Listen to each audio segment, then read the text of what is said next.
A'udzubillahi minasyaitonirrajim. Bismillahirrahmanirrahim. Robbi a'udzubika min hamazati sayatin wa a'udzubika robbi ayahdurun. Robbi shrahli sadri wa yassirli amri wahlul 'uqdatam min lisani yafqahu qauli. Assalamualaikum warahmatullahi wabarakatuh.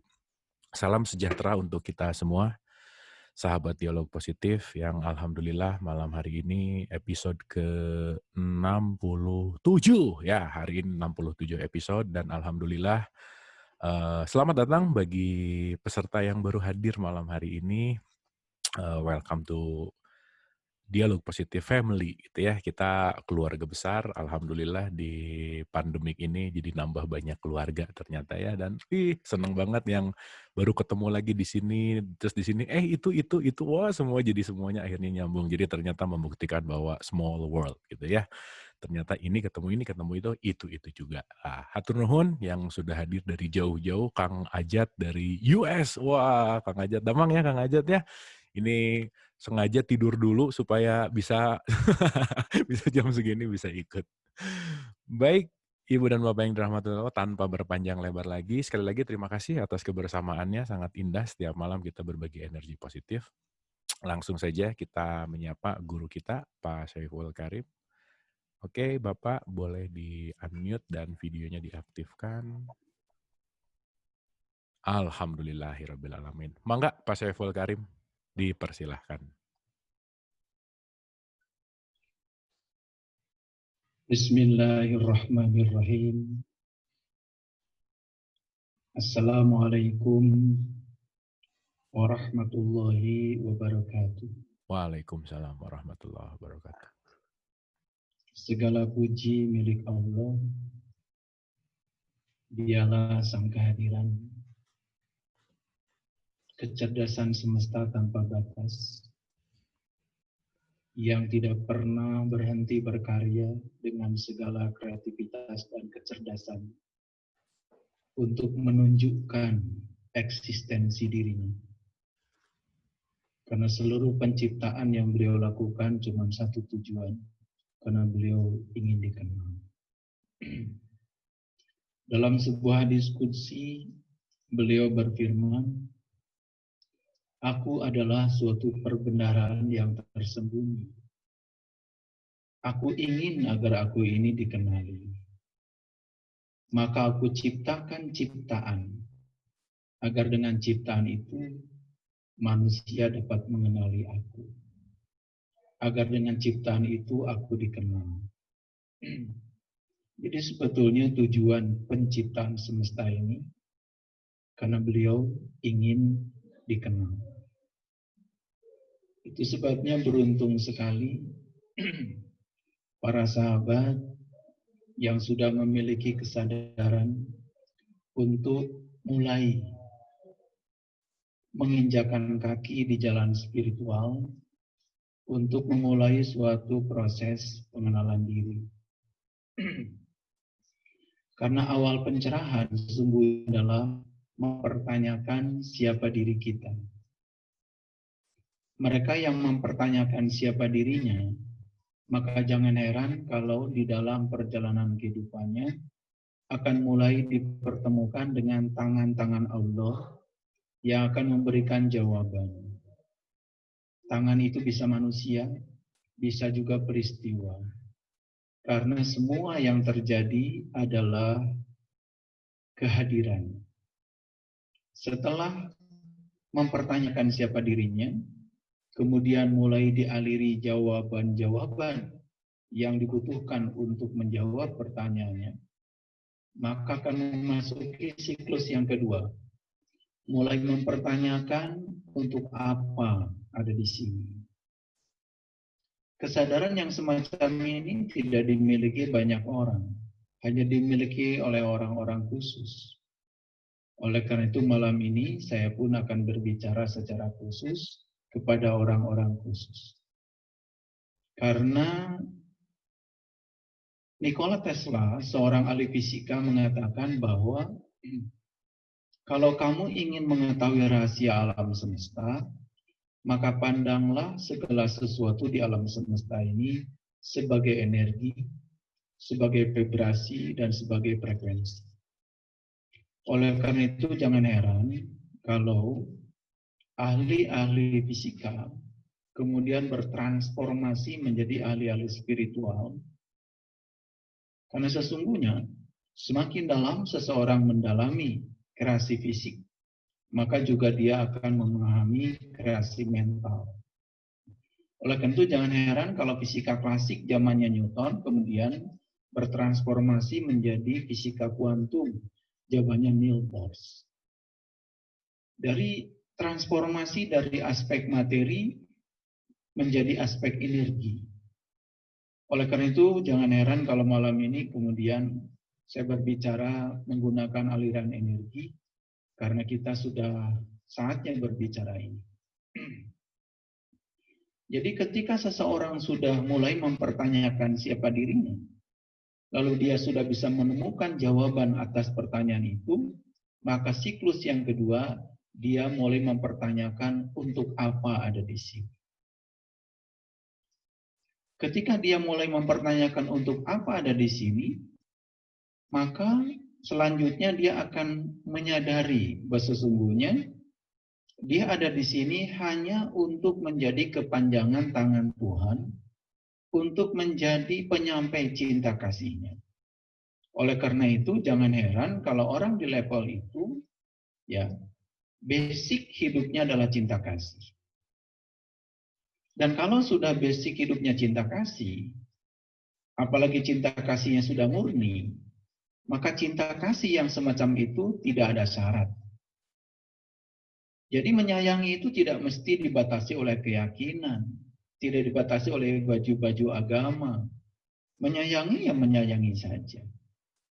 Jadi sekarang ini banyak sekali orang yang mengklaim dirinya cukup spiritualis, tetapi masih mengklaim, ya, masih melakukan batasan-batasan. Cinta saja, kasih sayang saja dibatasi. Dia hanya bisa menyayangi orang yang sama dengan dia, tetapi dia tidak bisa menyayangi yang berbeda. Kadang-kadang cuman urusan keyakinan saja bisa menghalangi untuk proses cinta kasih itu sendiri. Nah, kalau siklus yang kedua sudah dialami, maka akan memasuki siklus yang ketiga, di mana seseorang itu akan berubah hidupnya 360 derajat. Jadi ini ekstrim sekali ya berubahnya. Jadi saya tidak suka dengan 180 derajat. Kalau 180 derajat itu kalau bikin sudut, itu hanya menyeberang dari satu titik ke titik yang lain. Padahal sebetulnya titik yang satu dengan titik yang lain itu berbeda. Oleh karena itu maka saya menggunakan filosofi berubah 360 derajat. 360 derajat itu apa artinya? Kalau kita bikin lingkaran yang sempurna, akan mengawali di satu titik dan akan berakhir di titik yang sama. Jadi sesungguhnya berubah 360 derajat itu artinya bahwa manusia kembali ke fitrah asalnya. Manusia kembali kepada rencana penciptaan Tuhan untuk dirinya. Nah, ketika dia sudah kembali kepada proses penciptaan Tuhan untuk dirinya, maka ya, pola-pola energi yang diciptakan oleh pikirannya, yang memanifestasi menjadi sesuatu yang mewujud menjadi realita, itu dibangun oleh pola-pola energi berdasarkan intuisi dari jiwanya. Karena orang di level kesadaran yang semacam ini, jiwanya itu selalu mengakses ruhnya. Akibatnya ketika jiwa sudah mengakses ruh, maka ya jiwa ini akan bisa memberikan nasihat-nasihat pada pikiran, dan pikiran itu akan membentuk pola-pola, ya pola-pola energi yang akan membentuk realita. Sehingga realita yang tercipta itu adalah realita yang penuh dengan cinta kasih, realita yang penuh kedamaian, realita yang siap untuk menerima perbedaan. Nah sebetulnya, mohon maaf ya, banyak orang yang beragama baru di level pikiran, belum beragama di level kesadaran. Oleh karena itu maka harus ada transformasi dalam beragama dari level pikiran memasuki level kesadaran. Nah kesadaran adanya adalah di wilayah yang paling dalam, yaitu di jati diri kita sendiri. Jadi jangan heran kemudian kalau Nabi Muhammad ya melakukan perjalanan untuk bertemu dengan jati dirinya itu, yang beliau usahakan adalah meningkatkan kesadaran. Jadi kalau Einstein mengatakan seperti ini, kamu tidak akan pernah bisa menyelesaikan satu masalah di kesadaran saat kamu menciptakan masalah. Karena masalah itu baru bisa diselesaikan di tingkat kesadaran yang lebih tinggi. Oleh karena itu menyelesaikan masalah sesungguhnya adalah meningkatkan kesadaran. Jadi kalau seseorang itu selalu terjebak pada masalah yang sama dalam kehidupannya, sebetulnya karena dia sedang berjuang untuk menyelesaikan masalah di kesadaran yang sama saat dia menciptakan masalah. Oleh karena itu tanpa disadari, dia akan merasa lelah, karena dia akan terus-menerus yang mendapatkan ujian yang sama, cobaan yang sama, karena dia sesungguhnya tidak sadar kalau dia sedang berada di frekuensi yang sama. Di dalam Al-Quran, Nabi Muhammad mengatakan, وَلَقَدْ رَآهُ نَزْلَةً أُخْرَى عِنْدَ سِدْرَةِ الْمُنْتَهَى إِنْدَهَا جَنَّةُ الْمَأْوَى إِذْ يَغْشَى السِّدْرَةَ مَا يَغْشَى. Ini Quran surat An-Najm. Oleh karena itu maka perjalanan Isra Mi'rajnya Nabi Muhammad tidak ada di Quran surat Al-Isra.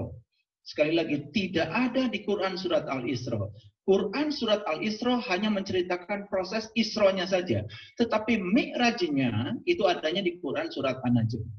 Nah, Mi'rajnya Nabi Muhammad itu adalah meningkatkan kualitas kesadarannya sampai mencapai Sidrah Al-Muntaha.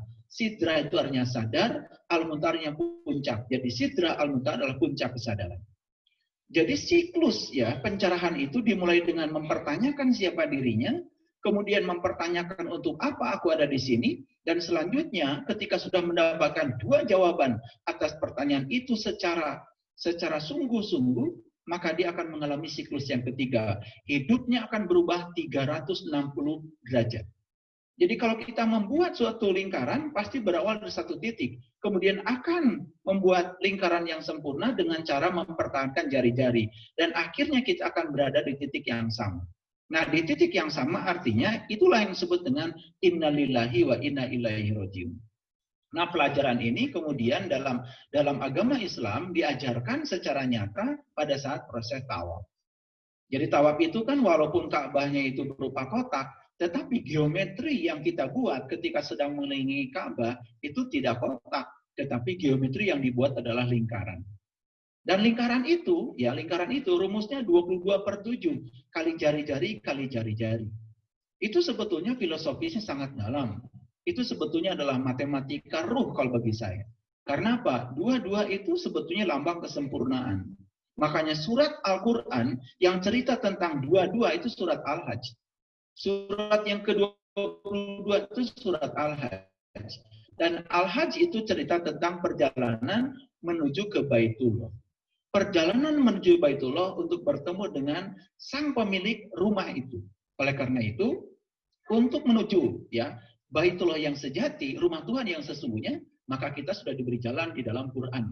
Ya, kalau kita baca di berbagai macam ayat, salah satunya di Quran surat Al-Mu'minun ayat yang ke-17 ya, dinyatakan bahwa aku telah menciptakan 7 jalan di atasmu. Jadi angka 7 ini kemudian diabadikan menjadi 7 kali tawaf, 7 kali sa'i, 7 kali melembar jumroh, dan banyak lagi rahasia di balik angka 7. Tapi sayang sekali sampai hari ini banyak yang tidak sadar dan tidak pernah mempertanyakan kenapa angka 7 dalam agama Islam terutama menjadi angka yang sangat luar biasa. Nah, ternyata saya menemukan dalam tradisi ya keyakinan lain pun ya angka 7 ini menjadi angka yang sangat luar biasa bagi mereka yang tahu. Karena apa? Sesungguhnya model manusia itu semua juga sama seperti saya. Matanya di sini, telinganya di sini, ya, kemudian hidungnya di sini, dan modelnya semua sama. Yang membedakan itu cuman ya keunikan-keunikan sendiri saja. Oleh karena itu maka saya sering mengatakan sebetulnya kita ini adalah jiwa-jiwa yang berasal dari cahaya yang sama. Cuma kita di semesta ini sedang bermain di keunikan kita sendiri.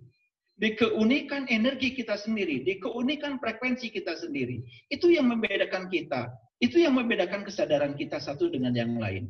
Pada sesungguhnya kita itu adalah jiwa-jiwa yang berasal dari cahaya yang sama. Dari percikan yang sama. Bakat kita sebetulnya sama. Cuma kemauan kita yang berbeda. Oleh karena itu maka bakat tidak pernah bisa menciptakan peluang. Yang bisa menciptakan peluang adalah saya mau. Yang bisa menciptakan peluang adalah saya bisa. Makanya saya mau dan saya bisa selalu mendorong seseorang untuk sukses. Dan itu yang akan membedakan, ya, itu yang membuat dia hidupnya penuh dengan keajaiban dibandingkan dengan orang-orang yang selalu berpedoman saya tidak bisa. Oleh karena itu maka saya ingin mengajak kita semua ya yang hadir pada malam ini, sesungguhnya yang dibutuhkan oleh kita saat ini adalah saya bisa, saya mau. Dan dengan itu kita akan sukses menuju jalan spiritual kita. Dan kita akan berbeda dengan orang-orang yang berpedoman saya tidak bisa. Karena apa? Karena dari kecil kita ini selalu saja ya dilarang untuk mempertanyakan sesuatu. Dilarang untuk mempertanyakan sesuatu terutama yang berbaju agama. Malam ini semua akan dipertanyakan. Silahkan semua pertanyakan. Bebas bertanya. Oleh karena itu, ya, siapa yang mengalirkan pertanyaan ke dalam dirinya, maka semesta akan mengalirkan jawaban.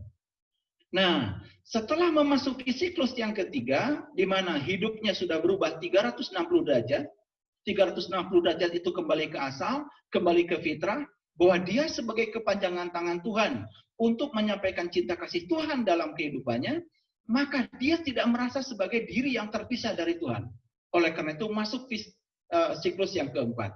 Maka orang yang sudah mencapai siklus yang ketiga dengan sukses, masuk siklus yang keempat. Apa itu? Menyadari bahwa sesungguhnya di semesta ini tidak ada yang kebetulan. Menyadari di semesta ini tidak ada yang kebetulan.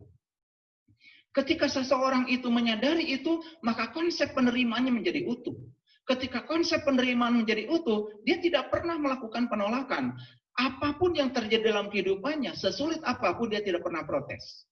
Makanya pertanyaan yang muncul tidak pernah, Tuhan kenapa ini terjadi pada diriku? Tapi pertanyaan yang muncul selalu saja, Tuhan pesan apa yang hendak Kau kirim lewat peristiwa ini kepadaku? Jadi pertanyaan pun sudah berbeda. Pertanyaan orang yang tidak sadar, Tuhan kenapa ini terjadi pada diriku? Menggugat Tuhan. Tapi orang yang sadar, Tuhan pesan apa yang hendak Engkau kirimkan kepadaku? Jadi yang ingin diterima, yang dia minta kepada Tuhan diberi kecerdasan. Dan ternyata kecerdasan tidak bisa dihasilkan lewat pendidikan akademik. Kecerdasan hanya bisa dihasilkan lewat ketenangan jiwa. Sekali lagi saya ingin mengatakan dari pengalaman saya juga sekolah ya, saya juga melakukan proses pendidikan akademik. Tapi ternyata kecerdasan yang melahirkan kebijaksanaan tidak bisa diperoleh lewat pendidikan akademik. Karena kecerdasan yang melahirkan kebijaksanaan hanya bisa didapat lewat ketenangan batin. Oleh karena itu meniti ke dalam diri menjadi suatu kebutuhan yang utama. Nah, ketika sudah menyadari bahwa tidak ada satupun yang kebetulan, konsep penerimaan sudah utuh. Berikutnya, jangan heran. Ketika seseorang sudah sampai di level itu, mungkin saja akan ditinggalkan banyak teman lama. Bahkan mungkin saja hanya punya sedikit teman baru. Tetapi teman baru ini memiliki hubungan yang penting. Kenapa? Kenapa begitu? Karena transformasi berpikir, transformasi cara memandang, transformasi kedewasaan, itu membuat lingkungan yang tadinya nyatu dengan kita tidak nyaman. Mohon maaf. Kita berada di rombongan orang-orang yang, mohon maaf, biasa membicarakan orang. Begitu transformasi ini terjadi, dan kita tidak nyaman ketika ada lingkungan sedang membicarakan keburukan orang lain. Dan jangan heran ketika saat itu kita kemudian mengasingkan diri dari lingkungan seperti itu, dan kita akan dijauhi oleh teman lama. Oleh karena itu jangan heran kalau kemudian ketika kita memasuki dimensi spiritual yang semacam itu, teman lama meninggalkan kita, dan yang ada adalah teman baru yang sedikit, tetapi memiliki hubungan yang sangat penting. Makanya di dalam Al-Quran dikatakan, Fa'asbahtum bini'matihi ikhwana. Aku akan ikat kamu ya menjadi sahabat dengan kenikmatan. Nah, kenikmatan ini sesungguhnya sudah saya uraikan pada pertemuan yang sebelumnya adalah kenikmatan itu adalah proses penyatuan dengan Tuhan. Jadi kata nikmat dalam Al-Quran itu sesungguhnya tidak ada kaitan dengan makanan, tidak ada kaitan dengan harta, tidak ada kaitan dengan status sosial. Kenikmatan dalam Al-Quran sesungguhnya adalah sesuatu yang diberikan kepada para nabi, para siddiqin, para syuhada, para solihin, yaitu kenikmatan yang paling besar, yaitu adalah Tuhan itu sendiri. Makanya ada kata-kata dalam Al-Quran, la in syakartum la azidannakum wa la in kafartum inna adzabi lasad. Mohon maaf kalau saya banyak sekali menggunakan tradisi Al-Quran, ya, dan saya masih hati-hati karena saya juga belum tahu sepenuhnya pendengar di ruang publik ini ya seperti apa. Tetapi kalau yang ingin belajar tentang kitab-kitab yang lain selain Al-Quran, mungkin bisa secara langsung datang ke tempat saya. Karena apa? Sesungguhnya nanti kalau sudah belajar di spiritual itu cuma satu. Agama yang banyak, tapi spiritual itu cuma satu. Ya. Kalau spiritual itu cuma satu, maka kebenaran juga cuma satu. Lalu bahasanya saja yang berbeda.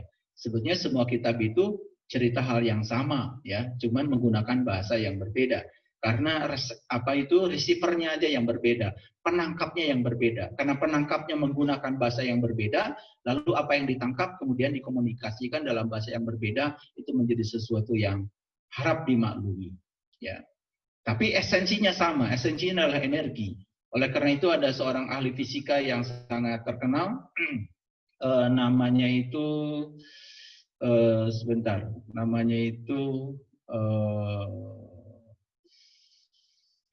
Darin Detera. Jadi Darin Detera itu membuat sebuah buku yang berjudul Introduction to Quantum Consciousness. Consciousness. Jadi itu adalah pengantar ke fisika kuantum, dan salah satunya beliau mengatakan bahwa informasi itu adalah energi. Informasi itu adalah energi. Jadi oleh karena itu maka bagi saya yang namanya wahyu itu adalah getaran-getaran ilahi yang ditangkap sebagai sebuah informasi dan wujudnya adalah energi, ditangkap oleh yang berkesadaran tinggi dan setelah ditangkap menjadi pemahaman, dan pemahaman yang beliau dapat itu kemudian dikomunikasikan dalam bahasa manusia. Jadi komunikasi pasti menggunakan bahasa manusia, suka atau tidak suka. Oleh karena itu kalau kita belajar ya menangkap ya nilai-nilai spiritual hanya menggunakan kemampuan berbahasa, mohon maaf, ingin menangkap Quran hanya berbahasa Arab, ingin menangkap Injil hanya berbahasa Ibrani misalkan, ingin menangkap Weda dengan berbahasa India saja, hanya berbekal bahasa saja itu tidak cukup. Karena apa? Bahasa itu hanya bisa mentranslasi, ya. Tapi translasi itu belum tentu mengantarkan kita pada aspek interpretasi. Apalagi sampai pada aspek pengalaman, ya, tidak mungkin, ya. Karena aspek pengalaman itu hanya bisa didapatkan ketika kita mendapatkan seorang guru yang membimbing untuk meniti ke dalam diri. Nah, itu siklus yang kelima. Siklus yang keenam adalah ya ketika seseorang sudah mencapai kesadaran ini, jangan heran ketika dia mulai membuang sesuatu yang tidak berguna dalam hidupnya. Barang-barang di rumah pun barangkali yang terlalu banyak, yang selama ini membuat kita jadi sesak di rumah, mungkin dibuang sedikit-sedikit. Bahkan hal-hal yang tidak berguna pun mulai tidak tertarik. Nah, siklus yang berikutnya adalah dasar kehidupannya adalah cinta kasih. Makanya orang yang semacam ini, ada badai semacam apapun selalu jadi pemenang. Kenapa? Karena sudah tenang. Semua hal yang dimulai dengan rasa marah pasti akan berakhir dengan rasa malu. Orang yang di tingkatan ini sudah tidak ada kemarahan. Karena apa? Ya, basic hidupnya sudah cinta kasih di level yang ketujuh. Begitu basic hidupnya sudah cinta kasih, maka ketika ada badai sebesar apapun, dia akan selalu menjadi pemenang. Yang dibutuhkan oleh kita untuk memasuki siklus itu apa? Yang dibutuhkan oleh kita adalah transformasi kesadaran. Jadi kalau kita dulu menganggap agama itu contoh yang sederhana saja. Agama itu tidak boleh mempertanyakan sesuatu, maka dalam transformasi kesadaran baru, agama itu justru harus mempertanyakan. Karena kalau agama itu tidak mempertanyakan, lalu bagaimana kita bisa menumbuhkan keyakinan? Dulu agama mencari kita untuk percaya. Sekarang kita harus mencari sesuatu yang bisa kita percaya. Sekali lagi, dulu agama mencari kita untuk percaya. Tapi sekarang kita harus mencari sesuatu untuk kita percaya. Mohon maaf. Selama ini kan kita percaya ini, percaya itu, percaya ini, percaya itu. Semua yang kita percaya itu sebetulnya kita pun belum mengalami. Semua yang kita percaya itu kita pun belum menyaksikan. Bagaimana kita bisa mempercayai sesuatu yang kita sendiri tidak mengalami? Sementara para leluhur kita mengatakan, malam yazuk lam ya'rif. Yang tidak mengalami tidak akan paham. Jadi pemahaman yang sesungguhnya harus lahir dari suatu pengalaman. Nah, oleh karena itu, bagaimana menjadikan agama yang mati menjadi agama yang hidup? Nah, oleh karena itu maka ada seorang ahli fisika bernama Einstein, ya, membuat rumus E sama dengan mc kuadrat. Jadi M itu materi. Nah, dalam konteks yang lebih jauh, kalau berbicara tentang materi, materi itu sifatnya statis, materi itu dingin, materi itu kaku. Makanya kemudian Einstein mengatakan E sama dengan mc kuadrat. Rubah materi itu menjadi energi. Dengan apa? Menghadirkan C kuadrat. C kuadrat itu dalam bahasa fisika adalah kecepatan cahaya dikuadratkan. Tapi dalam bahasa spiritual, C kuadrat itu kalau bagi saya adalah cahaya ilahi. Nur ala nur. Bukan cahaya biasa. Cahaya di atas cahaya. Nurun pokon nur gitu. Ya. Dan kita harus bisa mengakses yang seperti itu. Makanya seluruh pencari kebenaran, titik awal proses pencarian ke dalam dirinya dimulai dengan mengakses cahaya ilahi yang ada dalam dirinya. Dan itu adalah titik awal perjalanan. Oleh karena itu maka semua guru-guru suci selalu mengajak kita untuk menyaksikan itu di dalam diri kita. Karena sesungguhnya pusat semesta itu ada dalam diri kita. Jadi kalau para sahabat ada yang menyaksikan betapa hebatnya supernova di alam semesta yang ditangkap oleh teleskop Hubble, di dalam Al-Quran Allah menyatakan, "Fa'idang sakotis samau pakanat wardatan kabihan, fabi ayya ala irabbikumatu kadziban." Ketika langit rohanimu terbuka, saat itu kau akan menyaksikan mawar merah. Mawar merah kemudian disebut oleh ahli-ahli fisika supernova. Supernova itu ada dalam diri kita. Supernova itu bisa disaksikan oleh kita kapan saja, di mana saja. Bagi mereka yang mau. Bagi mereka yang mau. Bagi mereka yang tidak mau, ya tidak akan dimaui oleh semesta. Siapa yang menginginkan, maka akan diinginkan oleh semesta. Siapa yang ingin, maka akan menyatu keinginan dia dengan keinginan semesta. Menyatunya dua keinginan, itu seperti garam dengan asam. Garam di laut, asam di gunung, menyatu dalam sebuah kuali. Sama seperti kita. Kalau kita yakin bahwa sebetulnya pertemuan kita malam ini, walaupun secara virtual, tapi sesungguhnya pertemuan ini adalah pertemuan yang dikehendaki oleh semesta. Dan semua orang-orang yang dihadirkan di pertemuan ini adalah orang-orang yang memiliki vibrasi, frekuensi, dan energi yang sama. Karena yang tidak memiliki vibrasi, tidak memiliki frekuensi, tidak akan ada resonansi. Nah, ya, tidak mudah untuk masuk di grup ini, ya. Tidak mudah untuk masuk dalam dialog positif seperti ini. Ya, ini namanya juga dialog positif. Jadi dialog positif adalah untuk melahirkan ya sesuatu yang hebat pada diri kita. Karena ketika kita mengalirkan yang positif pada diri kita, itu adalah hukum tarik-menarik. Itu namanya the law of spiritual attraction. Dan hukum tarik-menarik itu siapa yang sudah positif di dalam, maka semesta di luar akan datang juga yang positif pada kita. Dan kita menariknya.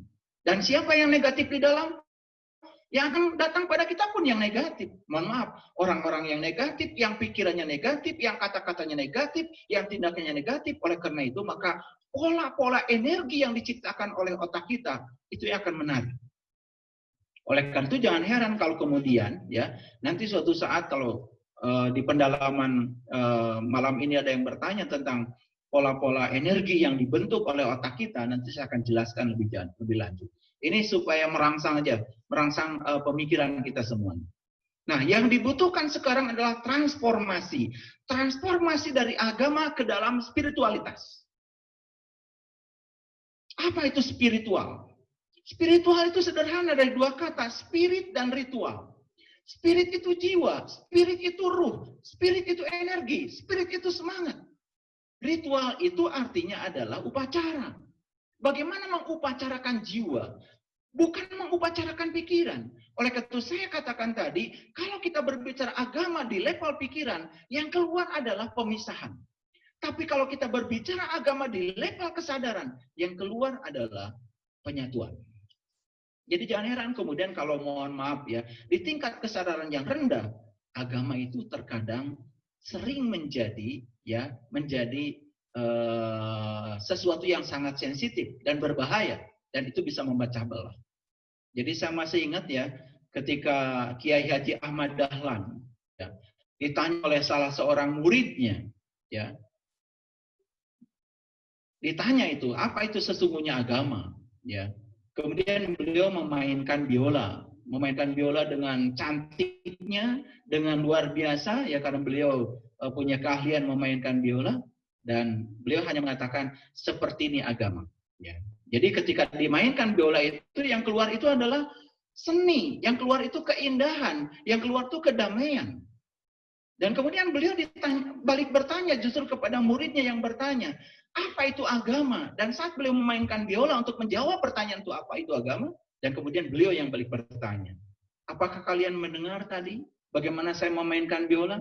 Apa yang kalian rasakan? Kemudian muridnya mengatakan, indah, damai, tenang, menyentuh. Itu tidak bisa digambarkan dengan kata-kata. Dan beliau mengatakan, itulah agama. Dan kemudian, ya, biola itu dimainkan oleh orang yang tidak ahli. Ada muridnya yang mengambil biola itu dan kemudian dimainkan. Karena beliau tidak ahli memainkan biola, yang terjadi apa? Kemudian dikomentari oleh Kiai Haji Ahmad Dahlan. Nah, agama seperti itu kalau ada di tangan orang yang tidak ahli. Menyeramkan. Menyeramkan. Tidak mendamaikan. Suaranya fals. Seperti itu. Makanya yang dibutuhkan sekarang di semesta ini adalah orang-orang yang memiliki kesadaran yang sudah bisa mentransformasi agama menjadi spiritualitas. Makanya spiritual itu dari dua kata, spirit dan ritual. Bagaimana mengupacarakan jiwa, bukan bagaimana mengupacarakan fisik kita, bagaimana mengupacarakan pikiran kita. Makanya saya tempo hari tiba-tiba ingin menulis karena ada yang bertanya pada saya. Ya, tulisan saya kira-kira seperti ini. Ya, rumah kita dan masjid, mohon maaf ya, kan sebetulnya dibangun dari bahan yang sama, tembok yang sama, batu yang sama, besi yang sama, semen yang sama, kaca yang sama, dari toko material yang sama. Tapi kemudian kita sendiri yang membedakan namanya setelah jadi. Yang ini diberi nama rumah, yang ini diberi nama masjid. Yang bikin itu kan bukan Allah. Yang membedakan nama itu bukan Tuhan. Yang memberi nama kita. Kemudian yang satu disucikan, yang satu tidak disucikan. Yang menyucikan bukan Tuhan. Yang menyucikan kita sendiri. Makanya di rumah tidak pernah menemukan tulisan bata suci. Di masjid ada bata suci. Yang menyucikan kita. Jadi kita tuh kadang-kadang aneh sendiri. Ya, kita yang membuat, kita sendiri yang kemudian ribut sendiri. Ya, ketika kemudian kita oleh corona dilarang sementara waktu pergi ke masjid dalam rangka social distancing, kemudian ribut, ya, kan itu. Lalu ketika dipisahkan sapnya, kemudian ribut juga. Bagaimana katanya kalau sapnya jadi longgar, setan jadi masuk katanya di barisan kita. Lah, setan itu kan masuknya bukan di ruang fisik kita. Setan itu di ruang batin kita. Yang harus diluruskan saf itu antara kita dengan Tuhan. Bagaimana Anda bisa meluruskan saf Anda kalau ingatan Anda tidak lurus kepada Tuhan? Anda belum kenal siapa yang Anda sembah. Selama Anda belum kenal siapa yang Anda sembah, Anda terus-menerus akan digoda oleh setan yang ada pada diri Anda. Yaitu apa? Pikiran Anda sendiri. Makanya setan itu di Quran digambarkan allati yuwaswisu fi sudurin nas. Dia itu membisik. Kalau membisik itu tidak berteriak dari jarak yang dekat, tidak terdengar suaranya. Tidak ada di Quran mengatakan setan itu berteriak, tidak ada. Yang ada itu yuwaswisu, berbisik. Kalau berbisik itu berarti jarak kita dengan setan, ya dekat sekali. Jadi saf itu bukan antara tubuh kita dengan tubuh teman kita. Saf itu antara pikiran kita, batin kita dengan Tuhan. Antara jiwa kita dengan roh. Antara diri kita yang ditiupkan ke dalam diri kita dengan Dia yang meniupkan kita. Itu yang dimaksud dengan saf. Dan itu saf itu harus rapat.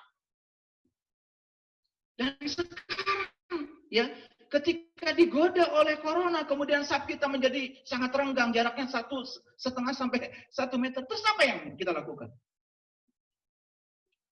Apakah berbeda kemudian sholat kita? Waktu safnya rapat dengan safnya renggang? Ya sama aja, tetap aja pikiran jalan kemana-mana. Kita nggak kenal yang disembah itu siapa. Ini masalah transformasi sekali lagi. Transformasi dari agama ke dalam spiritualitas. Agama sebagai materi. Sekarang kita transformasi agama menjadi energi. Agama ketika sebagai materi statis. dingin, kaku. Dan ketika agama sebagai energi menjadi proses, panas, mengalir, ada kehangatan. Coba perhatikan, sungai saja kalau hangat mengalir. Tapi pergilah ke sana, ke Iceland. Ya, pergilah ke Kutub Utara. Di sana sungai tidak mengalir. Kenapa? Dingin. Dan ketika dingin tidak mengalir. Begitu suhunya dingin tidak mengalir. Makanya kenapa lalu di Quran dikatakan Rabbul Masyriqain wa Rabbul Maghribain. Ada dua matahari. Ada dua matahari. Satu matahari jasmani di luar sana untuk mengalirkan kita. Makanya kita ini sekarang harus menghadirkan dua matahari. Satu matahari untuk proses fotosintesa jasmani kita. Satu lagi matahari untuk proses fotosintesa rohani kita. Makanya selama kita tidak menghadirkan matahari rohani di dalam, maka selama itu pula yang ada cuma kebekuan. Makanya kita itu sibuk ya melakukan ritual agama. Tetapi sebetulnya kita tidak pernah mengubah kesadaran kita. Lalu agama yang penuh dengan ancaman rubah sekarang menjadi agama yang penuh dengan kedamaian. Lalu Tuhan yang dipersepsi oleh kita sebagai Tuhan yang selalu menghukum, mengazab, tidak ada, itu bohong semua. Itu mitos semuanya. Tuhan Maha Pengasih, Tuhan Maha Penyayang. Tidak ada hukuman dalam kehidupan ini, yang ada adalah pembelajaran. Ketika seseorang melakukan kesalahan, diajarkan oleh semesta untuk menanggung risiko dari sebuah kesalahan.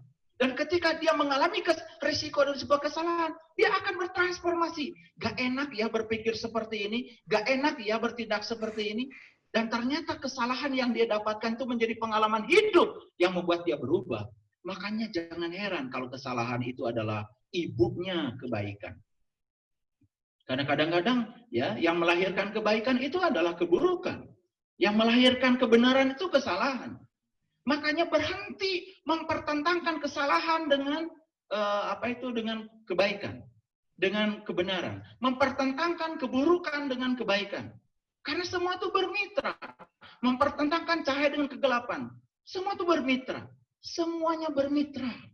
Hanya proses saja. Hanya proses saja. Makanya ketika agama dipandang sebagai energi, yang ada cuma proses.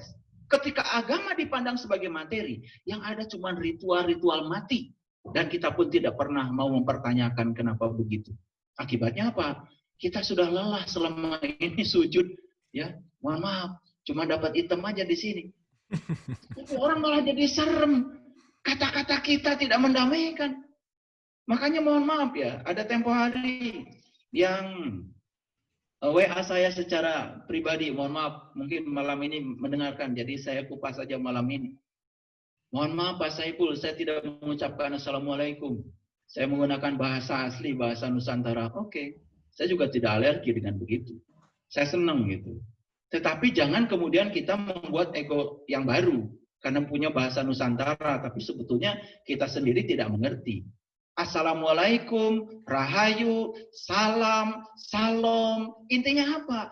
Intinya adalah komitmen buat diri kita bahwa sesungguhnya kita ini menjadi sumber kedamaian bagi siapapun. Kemanapun saya pergi, maka orang merasa aman dengan saya. Kemanapun saya pergi, orang merasa nyaman dengan saya.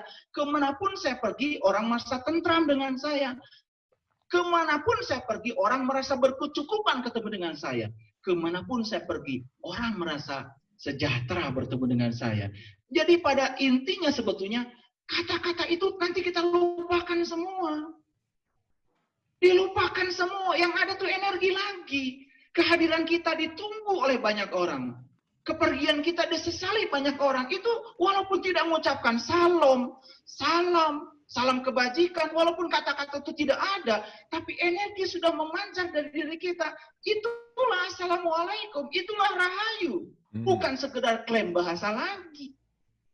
Silahkan ya, saya senang sekali. Ada yang mau pakai salam, mau Assalamualaikum, pakai rahayu, silahkan apa saja. Tapi jangan kemudian kita membuat ego-ego baru. Sementara kita pun tidak mengerti esensinya. Sebetulnya semua kata-kata itu untuk dilampaui. Akhirnya yang akan muncul adalah energi. Makanya bagaimana supaya saya datang ke suatu tempat orang nyaman. Bagaimana saya datang ke suatu tempat orang merasa tentram? Bagaimana datang ke suatu tempat orang yang kekurangan merasa sejahtera? Bagaimana saya datang ke suatu tempat itu? Yang dibutuhkan sekali lagi adalah energi. Energi sekali lagi. Ya, bukan sekedar kata-kata. Oke, nggak masalah itu. Jadi silakanlah. Ya memang kesadaran kita kan sedang berproses. Bagusnya sekarang kita sudah beragama dalam konteks energi, mengalir, berproses, hidup. Ya, dulu kita beragama dalam konteks materi, kaku, dingin, mati, ya. Bahkan mempertanyakan pun kita mungkin tidak pernah berani, ya. Kenapa ya? Yang tentu ada yang bertanya. Mungkin dianggap pertanyaan yang berbahaya kan itu. Ya, karena dari kecil memang kita dilarang bertanya. Dan saya curiga yang melarang bertanya itu jangan-jangan orang-orang yang tidak siap menjawab sebetulnya. Makanya Quran jangan dipertanyakan, yakini saja. Kan begitu. Nah, jangan-jangan orang yang membuat larangan-larangan semacam itu karena dia tidak siap sebetulnya untuk ditanya. Ya. Seperti itu, ya. Kita lanjutkan, ya. Jadi kalau kita dulu menganggap agama itu dikit-dikit dosa, dikit-dikit kesalahan, dikit-dikit dosa, dikit-dikit kesalahan, di kesadaran yang rendah. Sekarang transformasi. Bagaimana agama itu mengajarkan belajar dari kesalahan? Bukan mengajarkan dikit-dikit dosa, dikit-dikit kesalahan, tapi bagaimana mengajarkan ya proses pembelajaran dari suatu kesalahan. Itu yang penting. Ya. Para sahabatku yang dirahmati oleh Allah. Jadi jangan lupa bahwa sebetulnya dulu di kesadaran rendah agama juga membuat kita semakin ego. Padahal sebenarnya tujuan agama itu melampaui ego. Nah, bagaimana agama itu bisa melampaui ego? Kalau kita tidak menjadikan agama sebagai energi. Kalau agama hanya sebagai materi. Agama hanya mengajarkan kepada kita hidup di masa lalu dan hidup di masa depan. Lalu banyak sekali, mohon maaf, orang yang kehilangan kesempatan untuk hidup hari ini. Kalau cerita surat Al-Kahfi, oh itu dulu pemuda masuk ke dalam gua, itu dulu, ya gitu. Ya. Terus sekarangnya mana? Mana gua itu? Yang mana gua? Itu yang hebat orang Jakarta. Coba orang Jakarta. Ada orang Jakarta nggak di sini? Orang Betawi. Manggil dirinya itu udah luar biasa. Panggilnya apa? Gue. Itu gue itu dari Quran surat Al-Kahfi. Curiga saya dari sana, jangan-jangan. Itu dari gue. Gue itu ya lu. Makanya identitas manusia kan di sini. Dari sini ke atas. Identitas kita dari sini ke atas. Betul nggak? Foto KTP yang dibutuhkan dari sini ke atas. Karena apa? Alamat tentang diri kita adanya di wajah kita. Identitas kita di sini. Makanya ketika Bapak Ibu berfoto bersama, coba yang dicari siapa? Yang dicari wajah Bapak Ibu. Begitu, oh ini gue. Tuh kan gue. Ini gua. Paling ganteng. Ini gua tuh paling cantik. Betul. Jadi sebetulnya mana gua? Gua itu adalah diri kita. Ya Pak Ashabul Kahfi, Anda sendiri yang harus masuk ke dalam diri Anda, meniti ke dalam diri. Makanya besok-besok ganti judulnya, jangan meniti ke dalam diri, masuk ke dalam gua biar agak keren sedikit. Karena kita selalu diajarkan, oh cerita tentang surat Al-Kahfi itu dulu itu dulu, ya anjingnya tidak masuk ke dalam gua. Gak tuntas mengkupas surat Al-Kahfi. Lalu apa efeknya buat kita? Percayai saja. Kalau dulu ada pemuda beriman masuk ke dalam gua. Kemudian kalau Anda percaya, Anda akan dapat surga. Kapan? Entar. Nanti di sono kan gitu. Lah, hari ini saya dapat apa? Sekarang di sini saya dapat apa? Makanya banyak yang kemudian terheran-heran ketika saya mengupas surat Al-Kahfi. Begitu saya kupas surat Al-Kahfi, ternyata surat Al-Kahfi itu sangat kontekstual. Sangat konseptual.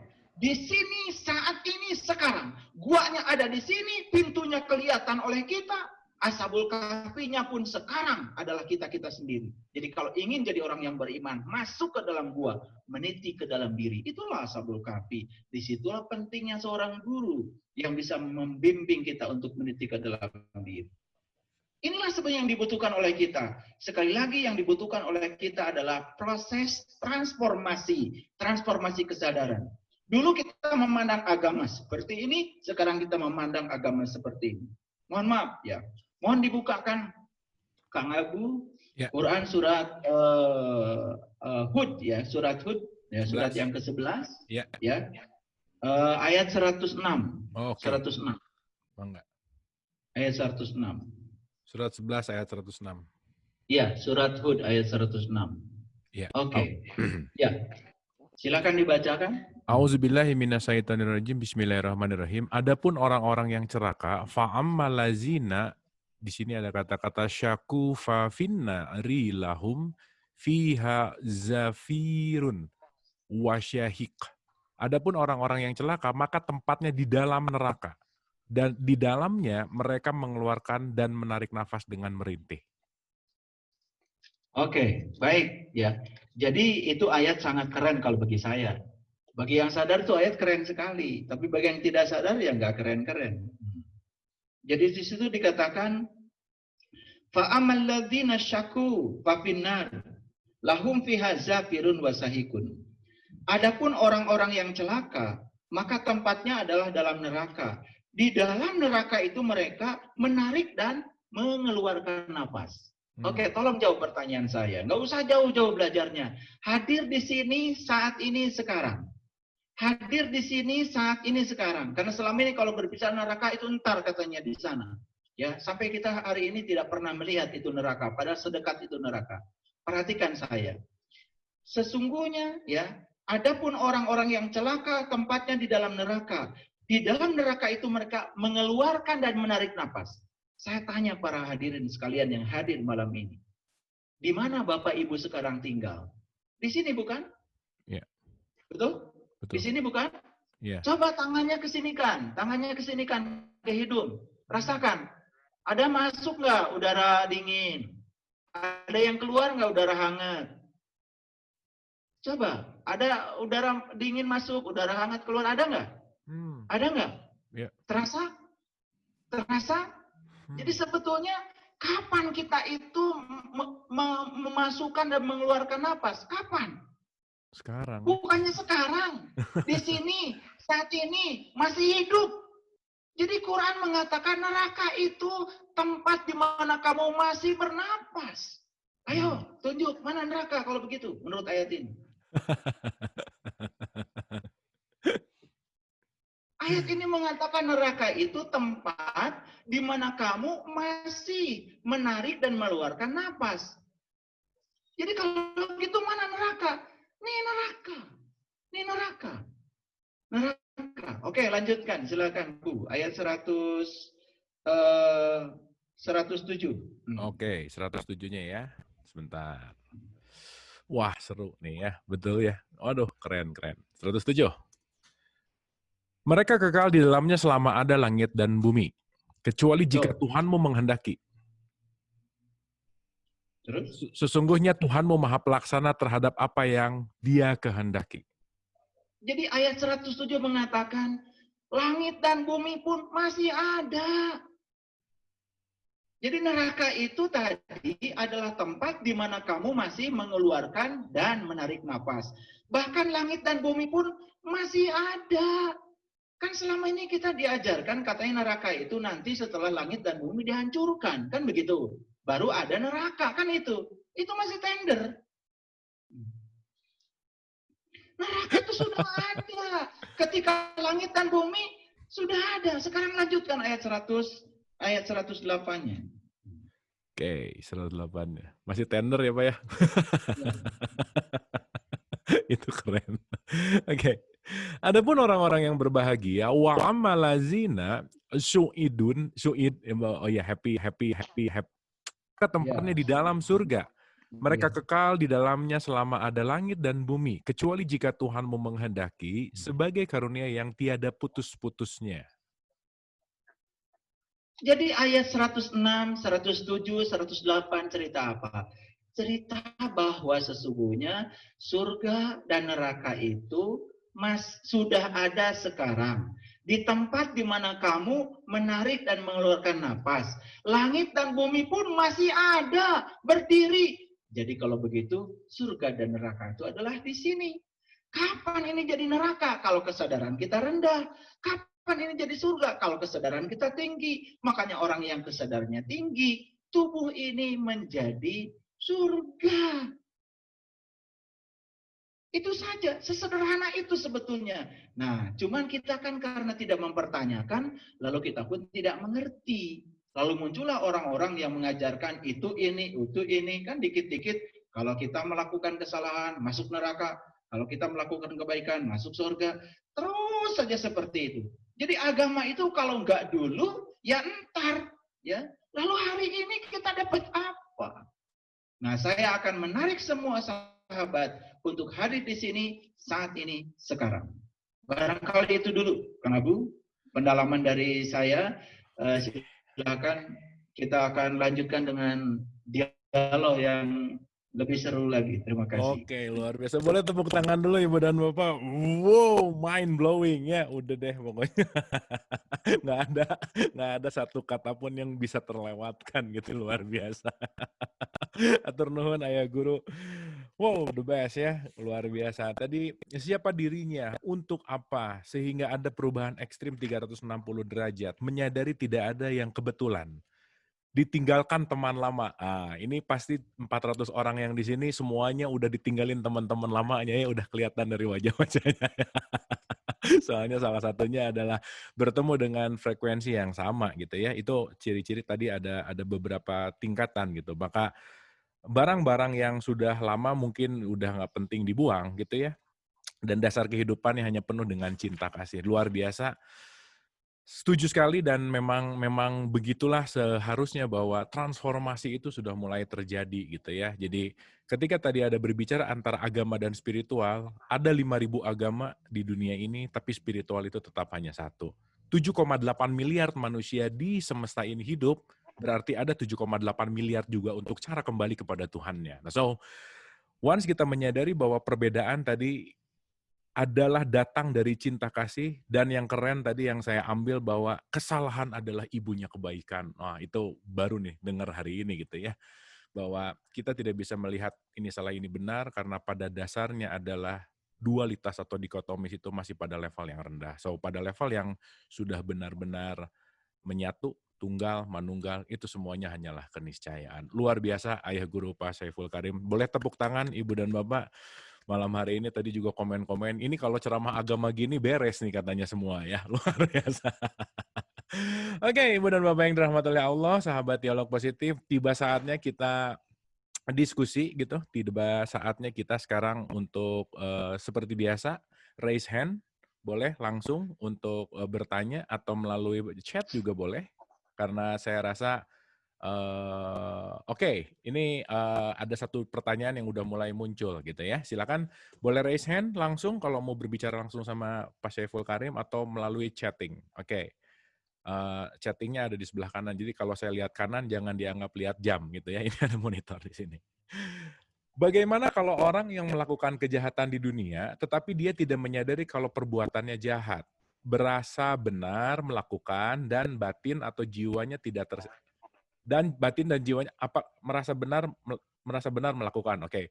Dan batin atau jiwanya tidak tersiksa, apakah tetap ada keadilan? Nah, jadi intinya gini Pak Saiful Karim, ada orang jahat tapi nggak ngerasa dia jahat. Apakah batin sama jiwanya itu tersiksa? Apakah tetap ada keadilan?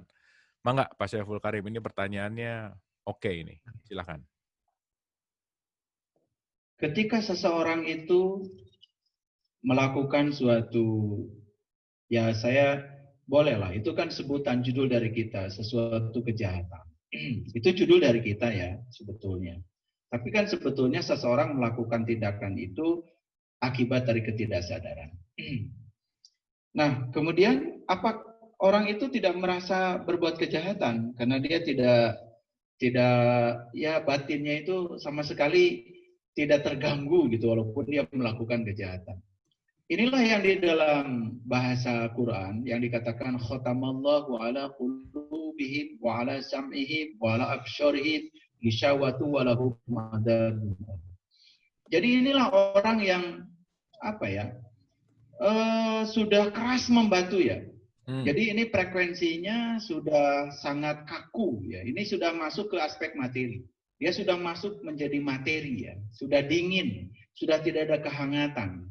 Jadi kalau orang melakukan kejahatan tetapi tidak tersiksa batinnya, itu tanda bahwa sebetulnya dia ini sudah ya kelihatan saja sebetulnya orang, tetapi levelnya dia itu sebetulnya level kesadaran binatang ya. Binatang saja melakukan kejahatan pasti ada penyesalan ya. Ini kalau tidak ada rasa tersiksa batinnya, itu menurut saya itu sudah di frekuensi level yang paling rendah itu. Nah, kemudian apakah ada keadilan? Ya tentu saja keadilan ada. Karena ketika dia melakukan kejahatan, dia akan diajarkan oleh semesta untuk menanggung risiko dari suatu kejahatan. Makanya saya bilang tadi, dalam hidup tidak ada kesalahan. Yang adalah pembelajaran. Jadi kalau dia mau belajar, saya yakin ya, mungkin kesalahan pertama yang dia lakukan, dia tidak merasa bersalah, tapi terus-menerus dia mendapatkan akibat dari kesalahan yang dilakukan, saya percaya, batu saja sekeras apapun, kalau kena air yang lembut, lama-kelamaan akan bolong juga. Maka suatu saat mungkin ya, cuman prosesnya lama. Ini kelasnya kelas reguler yang sangat lama ini. Jadi tidak bisa yang model-model kayak gini itu masuk kelas akselerasi ya, tidak bisa. Ini kelas kesadaran yang luar biasa. Ya, yang mungkin saja, mohon maaf ya, ketika dia mati pun dia harus ya terdegradasi dulu ya, masuk ke dalam tubuh-tubuh yang levelnya lebih rendah dulu untuk proses pembelajaran dan harus naik lagi perlahan ya, menabung karma kebaikan untuk mendapatkan resonansi kebaikan. Dan suatu saat ya, semesta ini sudah maha adil. Semesta sudah maha adil. Dan semua itu akan diajarkan untuk belajar merasakan dari semua yang menjadi pilihan-pilihan pola energi yang dipilih oleh pikiran. Saya kira itu. Ya. Oke, terima kasih. Jadi jangan meragukan keadilan semesta, meskipun kita anggap itu nggak adil, bahwa adil itu bukan 50-50 gitu ya. Adil itu adalah feedback dari perbuatan kita. Oke, hatur nuhun, keren banget jawabannya. Ini dari Ibu Gemala Hatta. Saat Isra Mi'raj, Nabi Muhammad diperlihatkan siksa neraka. Jadi apa maksud Ustadz itu tidak ada? Surga neraka ada di dunia sesuai dengan baik buruknya perilaku kita. Nah mungkin ini kaitan tentang surga dan neraka, ada cerita Isra Mi'raj Nabi Muhammad itu diperlihatkan siksa neraka. Mangga silakan, mohon di feedback Pak Saiful Karim. Ya, baik. Saat Isra Mi'raj, Nabi Muhammad itu Isra Mi'raj kan ketika beliau masih hidup. Dan beliau mengalami Isra Mi'raj pada saat beliau masih bernafas. Jadi cocok dengan Quran surat Hud yang tadi saya sampaikan bahwa ya surga dan neraka itu sebetulnya bisa dirasakan sekarang pada saat kita masih memasukkan dan mengeluarkan napas. Bahkan bumi dan langit pun masih ada. Ya, saya dalam hal ini hanya bisa membicarakan surga dan neraka yang bisa dirasakan. Bahwa ada surga dan neraka nanti kemudian ya silahkan kalau mau percaya. Saya pribadi berfokus kepada apa yang saya bisa rasakan sekarang. Saya saya dibenci sama orang. Saya kan bisa membenci orang. Dan ketika saya membenci orang, saya tidak sadar bahwa sebetulnya orang yang membenci saya itu hanya dihadirkan Tuhan untuk melunasi karma saya. Karena di kehidupan yang lalu saya mungkin saja pernah membenci orang itu. Saya menciptakan karma baru yang kemudian saya akan terjebak dalam siklus ya hidup mati yang tidak pernah berakhir. Yes. Nah, makanya saya sadari, oh dia dihadirkan oleh Tuhan hanya untuk melunasi utang karma saya. Stop. Dan saya akan balas dia dengan cinta kasih. Karena basically ketika kita sudah naik di kesadaran, cinta kita sudah kaya, maka kita tidak perlu dicintai. Yang ada kita mencintai. Nah. Sebetulnya ketika kita masih butuh cinta, itu karena kita defisit cinta. Energi positif kita itu masih sangat kurang. Nah, ketika kita masih ingin dicintai, dihargai, ingin dianggap lebih baik dari orang lain, saya sudah tidak perlu lagi dianggap baik oleh siapapun. Karena bagi saya tidak sedang bersaing dengan siapapun untuk menjadi lebih baik. Saya sedang bersaing dengan diri saya sendiri, bagaimana hari ini saya lebih baik dari kemarin, dan besok kesadaran saya meningkat dari hari ini. Itu saja bagi saya. Oleh karena itu, saya bukan menegasikan itu. Nah, sekarang cerita tentang Isra Mi'raj, Nabi Muhammad. Kan Nabi Muhammad itu Isra Mi'raj pada saat beliau masih hidup. Isra Mi'raj itu kalau Nabi Muhammad sudah meninggal, tidak ada ceritanya sama kita. Nah, lagi-lagi kita pun, itu kan dapatnya cuma cerita. Saya sudah baca namanya kitab Gaiti, karya Imam Al-Dardiri. Ya, itu cerita tentang Isra Mi'raj. Ya, bagaimana Isra Mi'raj itu? Ternyata di kitab Gaiti itu simboliknya banyak sekali. Nabi Muhammad itu naik buraq. Itu simbolik. Dan buraq itu digambarkan ya seperti kuda, ya, kemudian berkepala manusia, ada sayapnya, kakinya 4, ada ekornya. Ternyata di kitab itu diceritakan kaki 4 itu melambangkan pijakan keilmuan kita, syariat, terikat, hakikat, marifat, kan seperti itu. Ya, sidik, amanah, fatonah, balago. Ternyata 4 itu yang kemudian oleh Sunan Kalijogo ya dibuat menjadi sebuah makanan khas Lebaran, namanya ketupat. Ya, ketupat Lebaran itu kan sebetulnya diambil dari kupat, laku sing papat. Itu kemudian yang papat itu sidik, amanah, fatonah, balago, tanah, air, api, udara, ya, af'al, sifat, asma, dan zat itu. Semuanya 4. Saraba 4 disebutnya. Makanya kalau baca buku Kiai Haji Haderani, seorang mursid ya dari Banjar, yang menulis buku judulnya 4M. Beliau juga nulis judul bukunya 4M. Ya, musyahadat, ya, mukasyafat, kemudian marifat, kemudian mahabbah. Itu 4M. Jadi tingkatan untuk mencapai mahabbah itu dimulai dengan musyahadat dulu. Setelah musyahadat baru mukasyafat. Mukasyafat baru ma'rifat. Setelah ma'rifat baru mahabbah. Sampai pada tingkatan itu. Saraba 4. Ya, dan ternyata kaki kuda yang 4 itu melambangkan simbolik pijakannya itu harus 4. Dan sayang sekali, mohon maaf ya, bagi orang-orang yang berkepentingan, lalu 4 itu dikait-kaitkan dengan poligami dan lain-lain. Ya. Padahal sebenarnya nggak ada kaitannya dengan itu.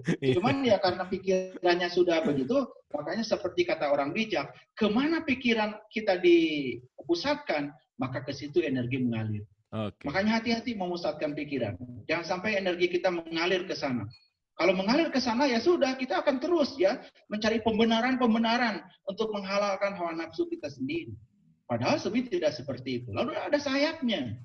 Dan sayap itu lambang untuk terbang. Itu diceritakan tempo hari oleh saya di Quran surat Al-Imran ayat yang ke-49. Sudah kita bahas pada episode yang sebelumnya. Bahwa sebetulnya pertemuan antara Nabi dengan Bani Israel itu ya kemudian ingin membebaskan 3 penyakit. 1 penyakit buta, mata kolbunya, 2 penyakit kulit itu ya alergian, tidak siap menerima perbedaan. Makanya penyakit kulit ini gampang sekali menular kan? Menular. Makanya banyak yang menebarkan penyakit alergi ini kan berbahaya itu.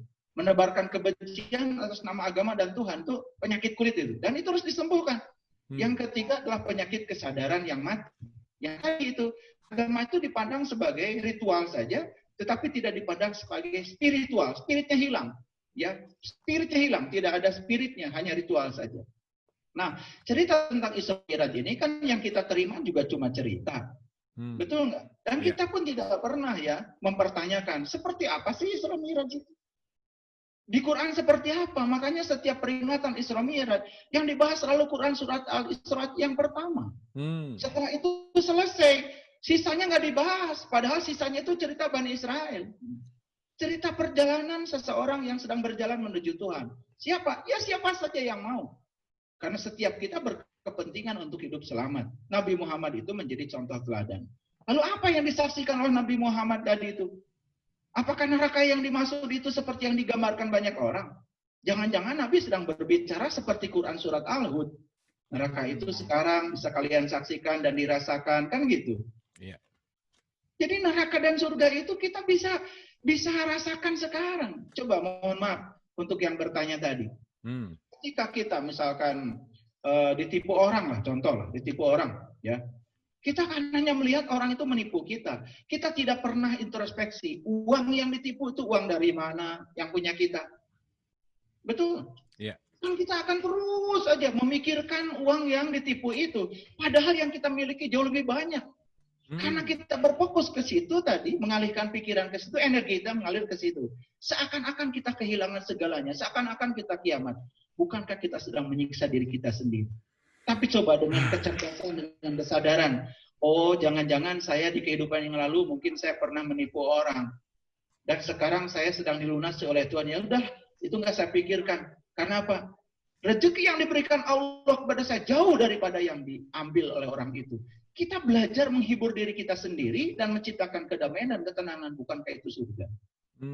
Dan Nabi Muhammad sedang mengajarkan kepada kita untuk melihat surga dan neraka di sini, saat ini, sekarang, yang bisa langsung kita rasakan. Dan itu bisa kita percayai. Oke, luar biasa. Luar biasa. Top, mantap. Kasih Pak Saiful Karim. Kita langsung ke penanya langsung, Bapak Sulhan Askandar. Silakan Bapak untuk di-unmute. Ya, selamat malam. Selamat malam. Silakan Bapak. Yang saya mau pertanyakan ya, kalau kita dengar ceramah-ceramah agama Islam ya, banyak sekali itu bicara mengenai dikotomi antara dunia dan akhirat ya. Oke. Padahal akhirat itu sebenarnya kan kelanjutan daripada dunia. Kalau tidak ada dunia, maka kan tidak mungkin ada akhirat. Ya.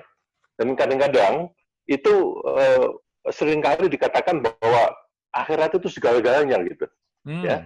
Dan kalau kita bisa berbuat baik di dunia, maka di akhirat itu yang semua saya rasa kita tidak tahu, itu insya Allah kita akan bagus ya. Apa itu ada kaitannya dengan salah satu ayat di dalam surat Al-A'la ya, yang mengatakan bahwa tu'sirunal hayatid dunya wal akhiratu khairu wa abqa. Yang kira-kira bahwa akhirat itu lebih kekal daripada dunia begitu. Bagaimana penjelasannya, Bapak? Terima kasih. Wah, ini keren banget pertanyaannya. Terima kasih Pak Sulhan. Wah, bagus. Pertanyaannya bagus banget. Mangga Pak Saiful Karim bisa langsung direspon. Baik, Pak Zulhan mempertanyakan tentang dikotomi antara dunia dan akhirat. Saya mau memulai dari kesadaran lagi. Bagi orang yang kesadaran rendah, agama itu seakan-akan meninggalkan dunia untuk mengikuti Tuhan. Tapi bagi orang yang kesadarannya tinggi, yang sudah sadar, sebetulnya kita ini tinggal dalam Tuhan tanpa meninggalkan dunia. Kenapa begitu? Sekali lagi ya, saya ulang kata-kata saya. Bagi orang yang kesadarannya rendah, seakan-akan beragama itu meninggalkan dunia untuk melayani Tuhan. Bagi orang yang kesadarannya tinggi, sebetulnya ya kita itu tetap tinggal dalam Tuhan untuk melakukan tugas-tugas duniawi. Bukankah kita ini adalah makhluk spiritual aslinya itu? Kita ini bukan makhluk fisik. Bukan makhluk fisik yang sedang mencari spiritual, tapi makhluk spiritual yang sedang dikaryakan di semesta ini. Maka kita dikasih baju yang namanya tubuh. Tubuh ini kendaraan yang disediakan Tuhan buat kita berkarya di sini. Kita bukan diutus ke akhirat, kita diutus ke dunia. Kalau kita diutus ke dunia, berarti kita untuk menjalankan peran dunia. Kalau peran dunia kita bagus, dan selama di dunia kita menjadi kepanjangan tangan Tuhan, untuk menyampaikan cinta kasih Tuhan, tidak ada dikotomi dunia akhirat. Dikotomi itu hanya untuk orang yang kesadaran rendah. Yang seakan-akan kan begini, kita bagiannya bukan di sini. Kita bukannya bagian di sini, kita itu bagiannya ntar di sana, di surga. Lah bagaimana kita mendapatkan akhirat yang surga itu, kalau kita sekarang tinggal di neraka? Mohon maaf kalau saya menyitir dari tradisi agama lain, ada yang mengatakan tidak akan bisa masuk surga kecuali mereka yang sudah turun dari surga. Jadi kita akan masuk surga yang di sana kalau kita sudah turun dari surga. Nah sekarang apa itu akhirat? Kalau kita lihat etimologinya, akhirat itu kan artinya terminal terakhir. Pak Zulhan. Akhirat itu terminal terakhir. Kan akhir itu pakai tak marbutoh, itu kata benda. Akhirat itu terminal terakhir. Nah, terminal terakhir itu apa? Surga, neraka, atau Tuhan? Bukannya kita ini sering mengucapkan innalillahi wa inna ilaihi rajiun. Kita asal dari Allah dan kita akan balik ke Allah. Kalau kita ini asalnya dari Allah, berarti terminal terakhir kita adalah terminal awal kita. Siapa itu? Ya Allah.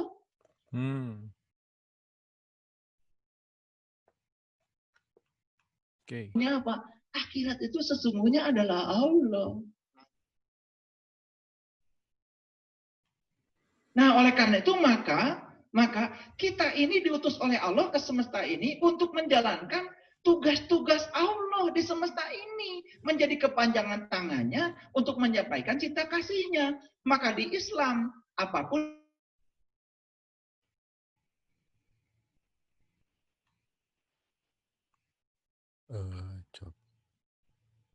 Cek. menjadi kepanjangan tangan Tuhan.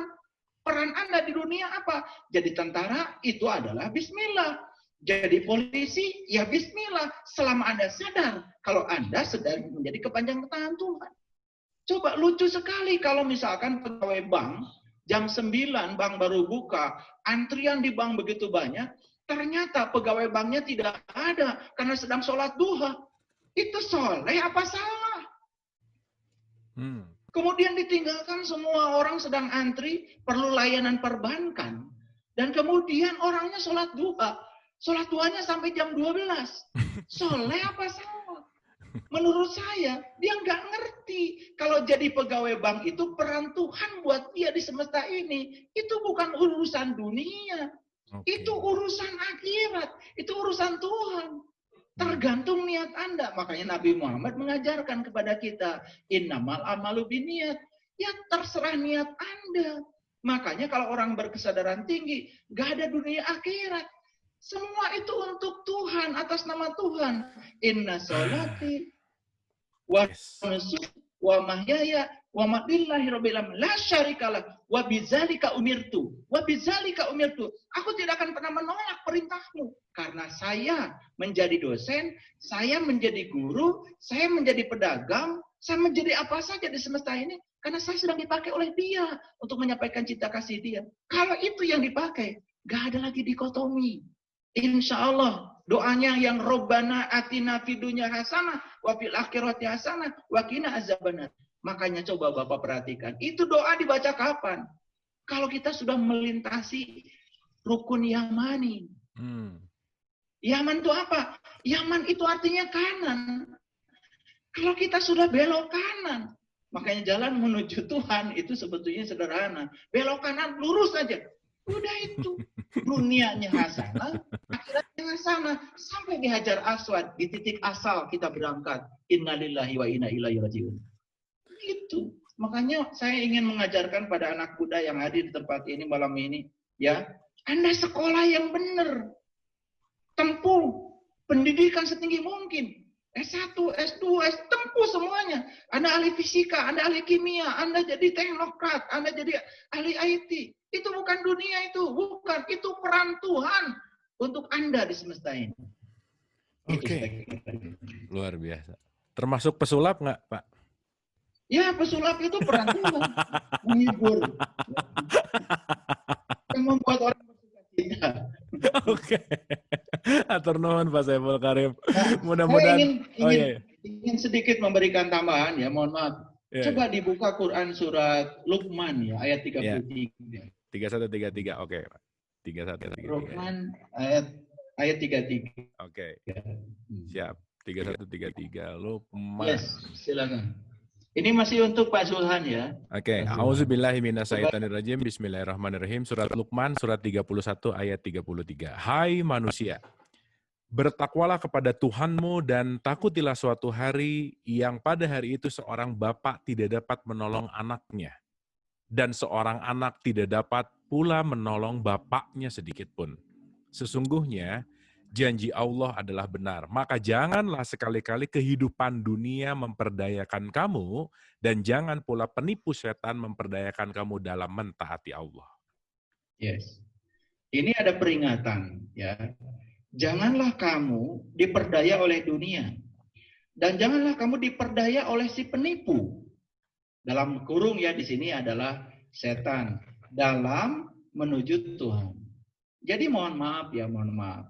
Sekalipun orang itu kelihatannya sedang berbicara tentang Tuhan, agama, seakan-akan sedang kebenaran. Tapi dia sendiri sebetulnya tidak tahu yang dia bicarakan. Bahkan itu bukan agama. Bahkan itu bukan akhirat. Nggak jelas itu. Quran mengatakan itu penipu. Makanya kita jangan mau diperdayakan ya oleh yang semacam itu. Nah kita ini kan selama ini mohon maaf ya. Yang namanya agama itu kadang-kadang ya hanya dibatasi pada aspek ritual. Tetapi ketika orang itu peduli pada orang lain, ketika orang itu ya peduli pada kesuasaan orang lain, padahal itu buahnya agama, itu kadang-kadang tidak dipandang sebagai bagian dari agama. Nah itulah karena masih ada dikotomi. Jadi agama itu seakan-akan ya harus kumpul terus di suatu tempat suci gitu, membicarakan Tuhan gitu. Kita nggak usah berkarya apa-apa, pokoknya akhirat udah dijamin deh, dunia pun enggak begitu. Ya, kita harus punya peran yang bagus di sistem ini. Oke Pak, terima kasih luar biasa ya. Jadi semuanya adalah pemeranan. Tuh kata Pak SK juga pesulap juga peran Tuhan ya. Nah oke. Oke, terima kasih Pak Suhan. Pertanyaannya bagus, jawabannya juga luar biasa ya. Top, terima kasih. Nah ini juga ada satu pertanyaan Pak. Ini banyak dari beberapa penanya, tapi saya akan simpulkan jadi pertanyaan sederhana karena mirip-mirip pertanyaannya. Jika surga dan neraka adalah sekarang, terus bagaimana cerita tentang alam kubur, cerita tentang barzah, dan cerita tentang alam sesudah kematian? Ini banyak pertanyaan yang mirip, similar, tapi maaf ya Ibu dan Bapak, bagi para penanya tadi, jadi saya gabungkan dan saya rasa ini jawabannya akan menjadi satu paket, gitulah kira-kira. Mangga Pak Saiful Karim. Ya, alam kubur itu yang mana? Dan siapa yang terkubur? Bukannya yang terkubur itu adalah jiwa kita di tubuh ini. Sampai jiwa itu tidak pernah bisa bernafas. Sampai jiwa itu tidak punya kebebasan. Dikubur oleh tubuh kita, dikubur oleh pikiran kita. Sampai jiwa itu tidak pernah punya keleluasaan. Jadi jiwa ini kemudian didikte oleh pikiran dan tubuh kita. Didikte oleh kepentingan kita. Coba perhatikan. Orang-orang yang saat ini jiwanya itu didikte oleh pikiran dan tubuhnya, seperti apa kehidupannya? Mohon maaf ya, kehidupannya itu tidak berkah, sempit, punya dunia banyak pun tidak bisa dinikmati. Pergi ke sini, pergi ke sini, pergi ke sini. Karena apa? Dia kira kebahagiaan ada di luar, padahal kebahagiaan itu ada di dalam. Kebahagiaan yang sesungguhnya itu tanpa penyebab bahkan. Karena apa? Sumber kebahagiaan itu bukannya Tuhan. Kalau Tuhan sumberkan berarti sesungguhnya sumber kebahagiaan yang abadi adanya pada ruh. Dan ruh itu akan memberikan warisan kepada jiwa. Jiwa bagaimana bisa memberikan petuah kepada pikiran kalau pikiran kita tidak memberikan kesempatan jeda untuk jiwa berbicara. Nah itu sebabnya maka siksaan kubur itu bisa dirasakan sekarang menurut saya di sini saat ini. Sekarang di sini saat ini. Ya, dan lain-lain seperti yang dipertanyakan tadi, itu semua bisa dirasakan. Sekali lagi tidak menegasikan tentang surga dan neraka yang di masa depan. Silakan kalau Bapak Ibu masih percaya itu, nggak apa-apa. Dan saya juga tidak mengatakan saya tidak percaya. Cuman saya ini sekarang sedang berbicara, oke lah yang nanti itu kalau saya baik-baik hari ini, insya Allah nanti juga saya baik-baik kan gitu. Kalau hari ini saya bisa sejahtera hidup saya, lahir batin, ya masa depan saya juga baik. Karena yang menentukan hari esok kan hari ini. Yes. Besok itu bagi saya tidak ada. Yang ada itu hari ini. Coba naik angkot. Kalau naik angkot kan ada tulisan, hari ini bayar, besok gratis. Besok naik lagi. Tanya supir angkot, kapan gratisnya? Baca, hari ini bayar, besok gratis. Kan gitu. Besok itu hari ini, lusa juga hari ini kalau kita masih hidup. Oleh karena itu maka bagi saya yang menentukan masa depan saya adalah apa yang saya kerjakan hari ini. Itu saja. Terima kasih. Wah, luar biasa. Top ya, simpel gitu. Jadi Ibu dan Bapak jangan lupa, waktu ngaca kita lagi ngaca sama kuburan sebenarnya karena adalah jasadmu gitu ya, kira-kira. Oke, terima kasih Pak, luar biasa ya. Mudah-mudahan bisa menjawab. Nah, berikutnya ini lagi ada satu lagi, ini private, nggak mau disebutin namanya. Assalamualaikum Kang Abu, titip pertanyaan. Di dalam Al-Quran banyak dicantumkan kata sholat berkali-kali, yang banyak dimaknai melakukan ritual dari takbiratul ihram sampai salam. Jadi makna hakiki sebetulnya sholat ini kalau dikaitkan dengan kecerdasan spiritual untuk mendapatkan kecerdasan kebijaksanaan yang sejati, karena banyak orang Islam merasa selesai dan aman kalau ibadah sholat wajib dan sunnahnya tidak pernah tertinggal. Nah, ini bagus pertanyaannya. Mangga Pak Saiful Karim, ini bicara tentang sholat untuk meningkatkan kecerdasan spiritual karena banyak orang, ini menurut penanya ini, banyak orang Islam yang ngerasa kalau udah sholat aman, gitulah kira-kira. Silakan Pak. Ya, itu lagi-lagi ketika kesadaran rendah, agama itu jadi materi. Agama itu dingin. Agama itu tidak pernah mempertanyakan. Agama itu statis. Agama itu kaku. Tapi bagi orang yang kesadarannya tinggi, mulai mempertanyakan.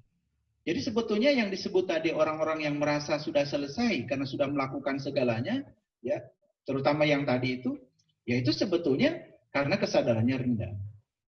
Padahal sebetulnya bagi orang yang kesadarannya tinggi, seperti yang pernah saya ungkapkan tempo hari di Quran surat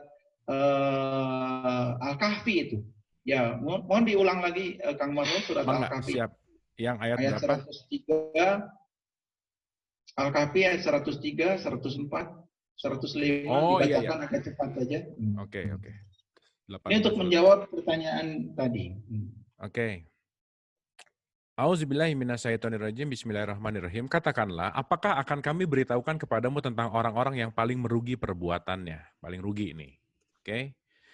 Yaitu orang-orang yang telah sia-sia perbuatannya dalam kehidupan dunia ini. Sedangkan mereka menyangka bahwa mereka berbuat sebaik-baiknya. 5-nya, mereka itu orang-orang yang telah kufur terhadap ayat-ayat Tuhan mereka dan kufur terhadap perjumpaan dengan Dia. Maka hapuslah amalan-amalan mereka dan kami tidak mengadakan suatu penilaian bagi mereka pada hari kiamat. Terakhir, 6-nya, demikianlah balasan mereka, itu adalah neraka jahanam. Disebabkan kekafiran mereka dan disebabkan karena mereka menjadikan ayat-ayatku dan rasul-rasulku sebagai olok-olok. Baik, saya tidak bisa mengupas ini secara keseluruhan, tapi ada kaitannya dengan pertanyaan ini. Inginkah aku sampaikan kepadamu tentang orang-orang yang paling rugi perbuatannya? Ya. Yaitu orang-orang yang telah sia-sia ya dalam kehidupan dunia ini, sementara ia menyangka kalau dia telah berbuat sebaik-baiknya. Penanya yang private tadi, gak apa-apa dia menyangka sudah berbuat baik, kan itu kebebasan. Ya, gak apa-apa dia menyangka sudah berbuat baik, itu kan kebebasan. Tapi kan sebetulnya sholat itu bukan tujuan. Sholat itu di Quran itu adalah sarana untuk mencapai tujuan. Aqimis sholat, inna sholat tanhanil fasya wal munkar. Dirikanlah sholat, sesungguhnya sholat itu adalah sarana. Sarana untuk mencegah seseorang dari perbuatan keji dan munkar. Sekaligus sholat bukan tujuan. Tujuan akhirnya tetap akhlak. Jadi sebetulnya klaim-klaim yang semacam itu, ya boleh saja, itu bebas kan. Orang mengaku presiden semua juga nggak apa-apa, namanya juga ngaku. Tapi pertanyakan diaku apa tidak? Yang bisa mengaku dia itu sudah sholat itu kan akhlaknya. Bukan berapa rakaat dia sholat, tapi dampak dari sholat bagi dia itu apa? Itu sebetulnya. Nah, apalagi dikaitkan dengan tadi, bagaimana sholat pada tingkat kecerdasan spiritual. Sesungguhnya kalau kata sholat sendiri dibahas, sholat itu kan artinya penyatuan. Sholat itu menyatu. Nah, menyatu itu kan artinya antara yang menyembah dengan yang disembah tidak berjarak. Menyatu itu kan seperti itu. Yes. Warna kuning dengan warna hitam, dengan warna putih digabung kan jadi warna baru. Warna merah dengan warna putih digabung kan jadi oranye. Jadi sebetulnya antara yang disembah dengan yang menyembah tidak ada jarak, itu sholat. Kalau sudah tidak ada jarak, dalam keadaan berdiri, duduk, dan berbaring, dia merasa sebagai kepanjangan tangan Tuhan. Lalu menyampaikan cinta kasihnya Tuhan. Akhlaknya itu akan akhlak Tuhan. Itu yang disebut dengan tahaluk bi akhlakillah. Jadi tidak perlu klaim lagi. Yang ada itu adalah proses yang menunjukkan kepada orang, kepada halayak tentang dampak. Jadi makanya bagi saya, percuma kita menunjukkan keyakinan kita tetapi tidak menunjukkan dampak dari suatu keyakinan. Karena menunjukkan dampak dari suatu keyakinan itu lebih penting daripada Anda memamerkan keyakinan Anda. Jadi sholat pada tingkatan ini, yang disebut dengan sholat itu adalah antara yang disembah dengan yang menyembah sudah tidak berjarak. Begitu sudah tidak berjarak, itu yang namanya tauhid. Itu namanya manunggal. Nah, sholat pada tingkatan ini ya tentu saja harus tahu ya tata caranya. Makanya di Quran dikatakan ya, innani anallah la ilaha illa ana fa'budni wa aqimis sholata li zikri. Maka sholat itu untuk mengingat aku. Nah, ketika mengingat dia, berarti kita ada syaratnya. Syaratnya ingat, itu harus tahu yang diingat. Oleh karena itu Nabi Muhammad kan tidak sholat dulu, tapi Isra Mi'raj dulu. Tahu yang Sebentar, Pak Saiful Karim, Ibu dan Bapak masih dengar suara saya? Masih. Dengar? Oke. Bapak punten, suaranya hilang tadi sebentar, punten. Oke. Boleh dicoba lagi Pak, dites? Ya. Kedengaran? Sebentar Pak. Ini, oke. Oh berarti di saya yang error ya. Sebentar Pak. Sebentar punten sekedap. Ini kayaknya ada error di sini nih. Sebentar punten. Saya nggak bisa dengar suara Pak Saiful nih. Oke, sebentar, punten. Jelas ya, di semua jelas ya, tapi saya nggak bisa dengar suara Pak Saiful. Sebentar, Ibu dan Bapak. Wait.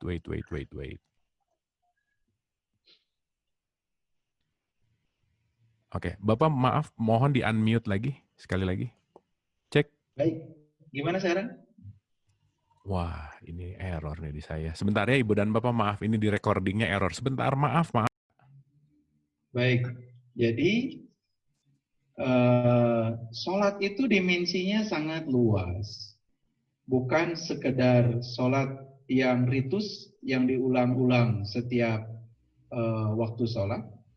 Tetapi sholat yang lebih jauh lagi adalah penyatuan. Jadi sebetulnya kata sholat sendiri artinya adalah menyatu. Artinya antara yang menyembah dengan yang disembah itu tidak berjarak. Kalau sudah tidak berjarak itu ya seperti bercampurnya merah dengan putih. Kan jadi bukan merah, bukan putih. Tetap menjadi sesuatu yang baru. Oleh karena itu maka leburnya diri seorang hamba kepada dia, Sang Aku yang Maha Besar, itu sebetulnya akan membuat seorang hamba memiliki ya suatu ketakterbatasan. Akibatnya jangan heran kalau orang yang sudah sholat di level seperti itu, akses terhadap intelijensia tertingginya juga sangat luar biasa. Dan kemudian akan mewujud menjadi energi kesadaran. Nah, kesadaran itu yang membuat seseorang itu tercegah dari perbuatan keji dan mungkar. Sehingga sholat bukan sebagai tujuan, tapi sholat itu sebagai sarana untuk mencapai tujuan. Jadi salah sekali kalau orang menganggap sholat itu sebagai tujuan. Lalu dia menghitung rakaat sholat, dan kalau sudah rakaatnya banyak, dia menganggap dirinya sudah selesai. Belum, makanya di Quran itu, silakan dibuka Quran surat An-Nisa, ayat 142 ini supaya semuanya sadar. Ya. Surat An-Nisa ayat 142. Ya. Ya. Sesungguhnya orang-orang munafik itu menipu Allah, dan Allah akan membalas tipu daya mereka. Dan apabila mereka berdiri untuk sholat, berdiri dengan malas, mereka bermaksud riya dengan sholat di hadapan manusia. Dan tidaklah mereka menyebut Allah kecuali sedikit. Ya, itu Quran surat An-Nisa ayat 142. Tolong ditunjukkan bahasa Arabnya. Oke. Di sini ya. Ya, ditunjukkan di screen-nya bahasa Arabnya. Tulisan Arabnya. Ya. Ibu dan Bapak bisa lihat screen Arabnya? Bisa ya? Oke. Baik. Bisa lihat ya? Bisa, udah semua Pak. Oke, baik. Kalau bisa lihat semua. Oke, di sini ada kata-kata innal munafikina. Yes. Jadi saya bahas ya. Innal munafiqina yukhadi'unallah. Sesungguhnya orang munafik itu yang menipu Allah. Menipu itu kan sebetulnya seperti menghadap tapi tidak. Menipu itu kan begitu.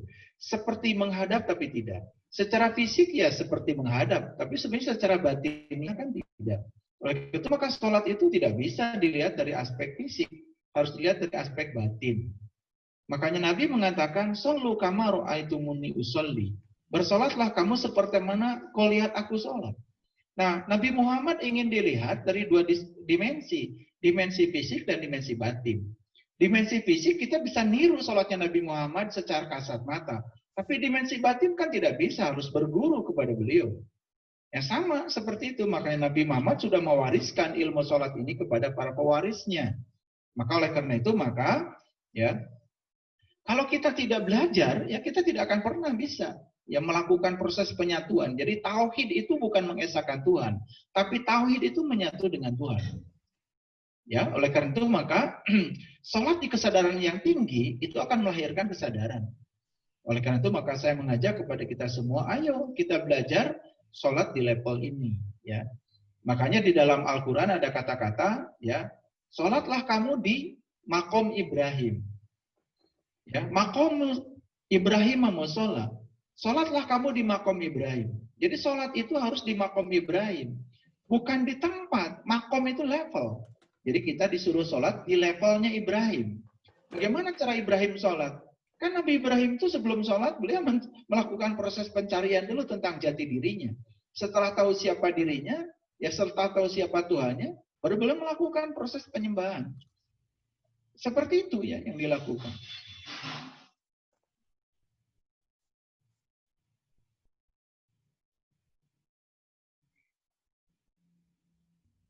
Baik, Kang Marlon. Ya, baik. Terima kasih, Pak Punten. Ini teknis agak sedikit ini, tapi udah mulai baik lagi. Baik, terima kasih. Jawabannya luar biasa sekali. Jadi sholat itu bukan hanya ritualnya aja, karena kalau kita sadari, Ibu dan Bapak, kita nggak pernah bisa melihat orang sholat. Yang kita lihat adalah gerakan orang sholat. Nah, sholat itu adalah keterhubungan yang tidak bisa terdeteksi oleh mata yang di luar di sini gitu. Jadi mudah-mudahan pertanyaan dari Ibu yang tadi bertanya bisa puas gitu ya. Oke, kita langsung ke penanya langsung dulu ke Ibu Asni Juwita, silakan. Halo Pak, selamat malam. Ya, silakan Saya Ibu. Saya tertarik dengan penjelasan malam ini. Bahwa banyak hal-hal baru yang bisa kita pelajari ya, dan tentang bagaimana kita bertransformasi sehingga kita bisa lebih menghadirkan Tuhan dalam kehidupan kita sehari-hari dan dalam perbuatan tentunya. Tetapi kenapa hal-hal ilmu pengetahuan seperti ini baru malam ini nih Kang Abu kita tercerahkan. Padahal kalau kita lihat dari kemarin malam, kita dengar ceramah dari Pak Emil Salim maupun dari Buya, bahwa di abad ke-13 ada banyak pemikir-pemikir Islam yang tentunya sangat mendunia. Kenapa hal seperti ini nggak ada dari zaman dulu? Sehingga kita tidak belajar Islam lebih sekedar rutinitas, halal haram, surga neraka. Tetapi kenapa baru malam ini sih yang seperti ini? Apakah emang nggak ada dari zaman dulu orang-orang seperti Pak Ustadz yang sekarang sedang berbicara? Itu saja sih. Yang kedua, ada dua. Yang kedua, bagaimana Bapak menempatkan rukun iman di dalam penjelasan Bapak sangat ilmu pengetahuan dan sangat logis ini. Itu saja sih Pak. Oke. Terima kasih Ibu Asni, pertanyaannya bagus banget.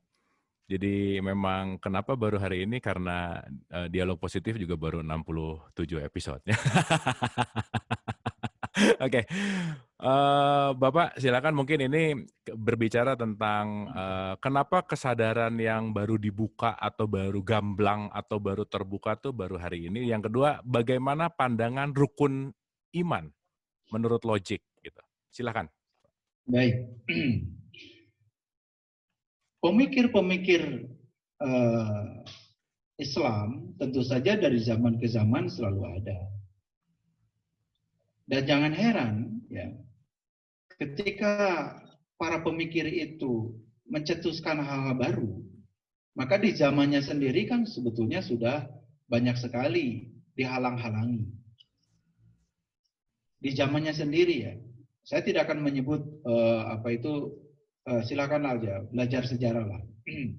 Tapi para pemikir yang berpikir reformis itu selalu saja dianggap sebagai suatu penghalang, ya. Karena bagaimanapun ya, dunia ini tidak bisa lepas dari aspek kekuasaan, dari aspek politik, dan dari aspek kepentingan. Dan sebetulnya ya, jangankan seperti itu, mohon maaf ya, di kita saja, pemilu saja ya, ketika menggunakan identitas, ya yang namanya politik identitas, kan itu sebetulnya sangat laku. Itu di level kita sekarang aja, sejarah masih kita lihat dan kita alami. Ya ternyata sebetulnya ya mudah sekali sebetulnya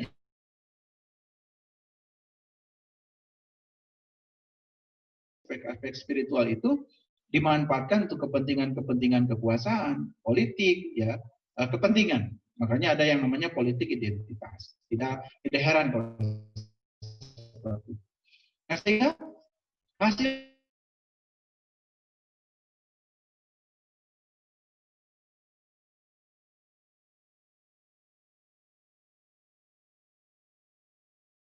tentang Al-Hikam itu sangat luar biasa sebenarnya kalau dibedah ya.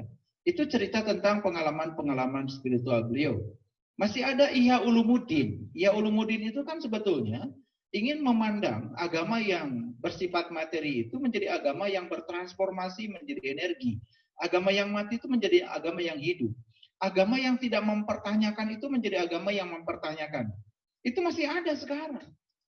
Tetapi lagi-lagi ya pemikiran-pemikiran yang reformis seperti ini tuh ya memang tidak bisa diserap oleh orang pada umumnya.